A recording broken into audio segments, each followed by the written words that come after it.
बिस्मिल्लाहिर्रहमानिर्रहीम। अस्सलामु अलैकुम वरहमतुल्लाहि वबरकातुहू। या अली मदद अलैहिस्सलातु वस्सलाम। आज आने वाली शब-ए कदर में से अहम तरीन रात 23वीं की रात है, जिसमें रिवायात में बहुत सारे आमाल जिक्र हुए हैं, जिनमें चंद आमाल का जिक्र करना ज़रूरी समझता हूँ। उसमें सबसे पहले आप गुस्ल करें।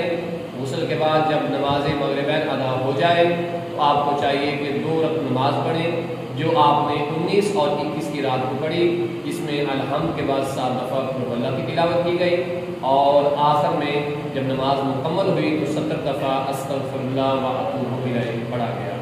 इसके बाद ज़ियारत इमाम हुसैन अलैहिस्सलाम पढ़ी जाए, और इसके साथ साथ कुरान का वो मशहूर अमल कि जो आप कुरान सामने रख कर दुआ पढ़ते हैं और उसके बाद हाजत तलब करते हैं, और फिर आप कुरान को सर पे रख कर एक मखसूस अंदाज में अमल अंजाम देते हैं, उसे अंजाम